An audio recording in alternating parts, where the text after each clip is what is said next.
So I was actually planning on filming this video already. It's been an idea I have had for the last several weeks. And here I am at the beginning of October. I feel like it's even more pertinent because as I am filming this, Hurricane Milton just hit Florida yesterday. Hurricane Helene had hit Asheville and Georgia and several other areas just, a week and a half ago. And I'm in Wyoming, and a good portion of our state has been burning with fires. So I feel like now, if not before, preparedness should be a little bit more on the forefront, and maybe, just maybe, more of the public is starting to see that this isn't just for apocalypse, fear, like world ending kind of things, but there are very real disasters and very real situations, maybe not always disasters, maybe it's a job loss, maybe it's something else, but that you're preparing for, and we are just living prepared. That when you work this as a lifestyle, it starts becoming living prepared. It's not a doomsday prepared for whatever come what may. It's what are the most likely situations that may come up that we're preparing for. So that said, you may notice I am downstairs in our food storage room, and it's gotten a little out of hand this summer because we've been working on the garden, working to expand our homestead here. It's kind of more of like a city homestead lot, but we are doing what we can where we are. And all of that to say, I've been dehydrating and canning and fermenting and all sorts of things.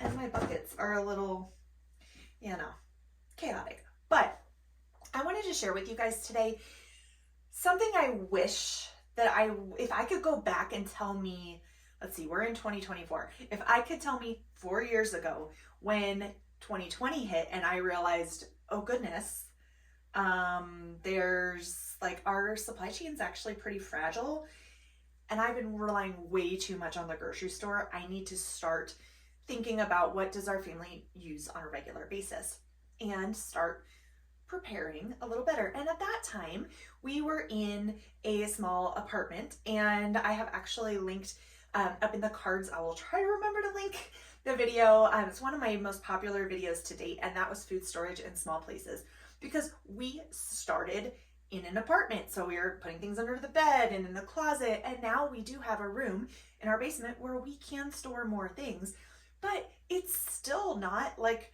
hey, you have all the space in the world, right? Wherever you are at, you are working with the space that you have. But I want to encourage you that you can start preparing no matter what your space looks like, even if you don't have a whole room. So if you're curious about that, check out that video. Like I said, I'll try to remember to link that up above.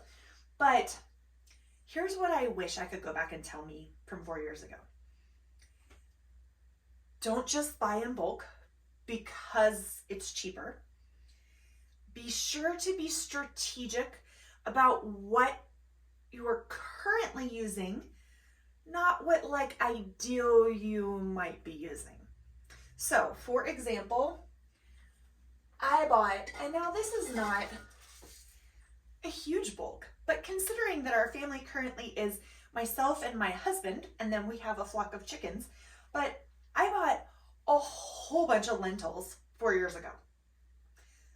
Do you know how often we cook lentils? We don't. We like lentils. That's one reason I bought them. It's not like I bought something we disliked, but Ideal Me was like, oh, we're going to incorporate lentils into our diet a whole lot more. And so instead of starting with a small thing of lentils and then building bulk, I went ahead and bought the bulk of it. So now I have all these lentils that I'm like, oh, we got to use those before they go bad. Now they are stored well and they're airtight. I'm not worried about them right now. They're still going to be great. But I also bought a whole lot of chipped coconut. Coconut goes rancid over time. So yes, we use it. Yes, I put it in my granola. Yes, we're working from it on a regular basis. But do we need this much of it for 2 people? No, we didn't. Same kind of thing with rice. So as I'm thinking through rice, now we do tend to use more brown rice than white rice. We use both. We use a white Thai jasmine rice and we use a brown basmati. And if I cannot soak our brown basmati for at least 6 hours minimum in an acidic solution before using it, then we go to white rice. Well, brown rice goes rancid a lot faster than white rice does. So I bought a whole lot of brown rice because we use it regularly. And I bought a lot smaller amount of white rice. Well, white rice stores a whole lot better than brown rice. I also bought wild rice. And I think I bought like a pink Himalayan rice. That we finally used. The wild rice I'm cooking with our duck tonight. But I would tell me before, stop trying to think about the wide variety of everything and start with what you use on a regular basis and what stores well when you're thinking of the bulk. So now if you are a family of 4 or 6 or 8 or 10, then your food storage is going to look very different than what our food storage looks like. But I'm a huge fan of working with things that we are rotating through on a regular basis, that we are actually working out of these buckets. This is what I use. This is my pantry. You guys, this is my extended pantry because our pantry upstairs, I store just smaller of this and then I refill those from here. And then we're refilling these with bags to measure standard. Most frequently, that's where we're getting a lot of our bulk rice and things. So this rice had actually already been frozen. I am thankful that one of the things I did before just putting things in buckets is I did some research. And so I did learn that any sort of whole grain you want to freeze for at least 3 days before you're putting it in buckets. Then when you pull it out of the freezer, make sure it comes completely to room temperature before you open it. And that's going to keep condensation from building up in the bag by not exposing it to extra air. And that way, when you put it in your bucket, you've killed off any sort of insects that might be living in those things. Now, you want to protect it from insects, obviously, as well. That's where your 5-gallon buckets, food grade buckets with Gamma Seal lids come in. I love the Gamma lids, you guys. They're so easy. They're so easy to take on and off when you're getting in and out of the buckets. Now, if you have your food storage layered to where you are working from another bucket, maybe you have a bucket that you have Mylar in and you keep that bucket, you've got oxygen absorbers in there, and that's more of a long-term storage that you're not going to work out of yet, but you're always like, I have at least, another 5-gallon bucket that we don't touch, or maybe it's a 55-gallon drum, depending on the size of your family. Those things, like for that, maybe a regular lid for your food grade bucket is what you need instead of the Gamma lid, because you're not going in and out of it all the time. But for the ones where you're working in and out of them, the Gamma lids are fantastic. So that's going to keep insects out of there, right? Rodents out of there. However, your whole grains, so we've got some spelt and some einkorn, and we had hard red wheat berries, but I'm working more towards those ancient grains. So as you are using those, they store for a really long time. If you're storing them properly, your grains, your whole grains, like wheat berries, are going to store really well for a long time, even without Mylar and without all of that stuff, as long as they're in a bucket, that's sealed and you don't have a bunch of sunlight coming in on them and all that kind of thing, heat. They will store for a long time. But in nature, insects lay their eggs inside of those grains, and you don't know they're there till they hatch. So freeze your grains, all of that to say, if you don't have a freezer, like we did, and I can't remember if I mentioned this in that video that I linked above for you or not, in the food storage in small spaces, but we didn't have a chest freezer that we could put great big 25-pound bags of rice and wheat berries and things in. And so what we did at that time is we used diatomaceous earth, and I just sprinkled some diatomaceous earth into the bucket and mixed it all around with whatever my grains were. And that way, if anything hatched, it was taken care of right away, because diatomaceous earth is fantastic for that.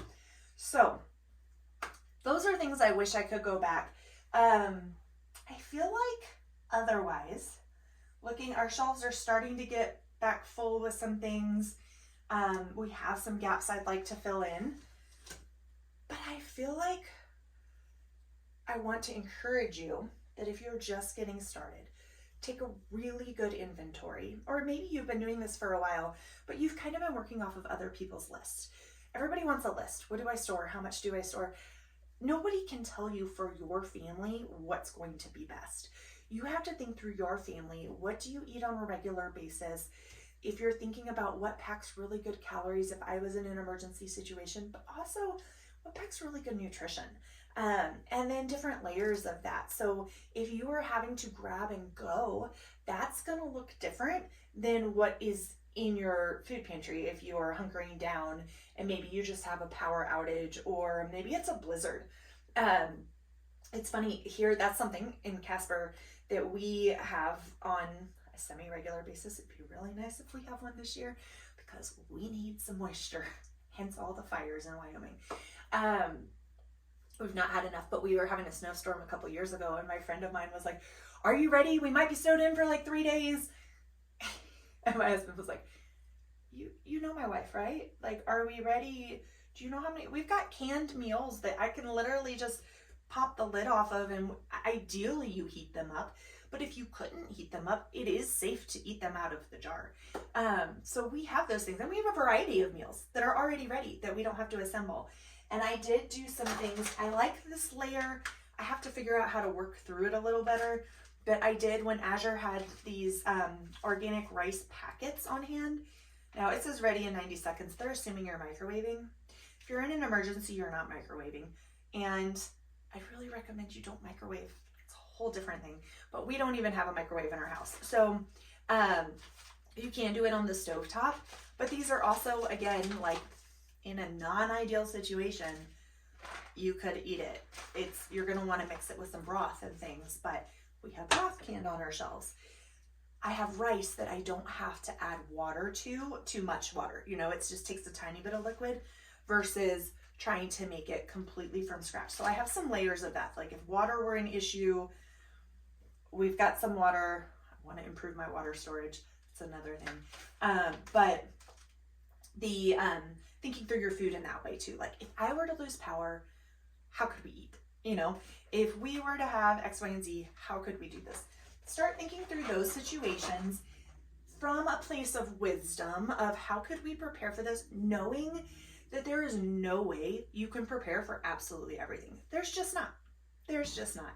And that's where we surrender and we say, God, you are sovereign, and thank you that you feed the birds, you take care of the lilies of the valley, you clothe them.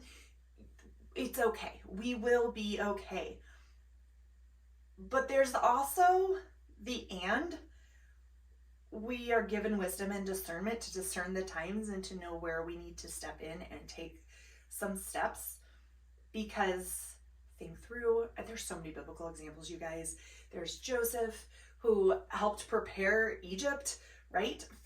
He helped Pharaoh to prepare for the famine that was coming. And you just don't like, oh, whatever, God's got it. Like, and there might be a time where, yeah, God does have it, but he also said, I gave you some heads up, and why didn't you do anything with it? You know, those kind of things. So don't get all obsessed when you're starting out with oxygen absorbers and desiccant packets and all of the things. Start small, buy a little bit extra, think through what your family uses and what makes sense for you to start expanding your storage on. So we're at the point now where I'm starting to know, okay, I do not need 50 pounds of black beans. You guys, 50 pounds of dried black beans. We eat black beans pretty regularly. I can them. We're still working our way through that bucket because I also have a lot of pinto beans and red beans and aduki beans and navy beans. Yeah. So think through how many people and what you might need a little extra of, but maybe you don't need a whole lot of them. And that way you have more space for the things that you really do need. All right. Those are my tips for you today, things that I wish I had thought of and knew if I could go back and talk to myself 4 years ago when we started this journey. But I hope you are taking some action steps. If you have questions, feel free to pop them in the comments. I'm happy to answer what I know or point you to some resources.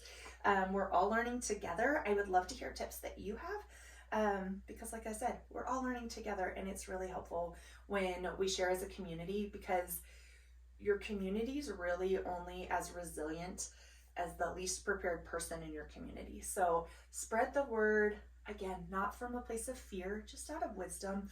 Learn skills, because those skills are going to be helpful when your supplies maybe you can't get to, or maybe they've run out, or whatever the situation. Skills don't go anywhere. So that's what I have for you today, friends. Until next time, take care.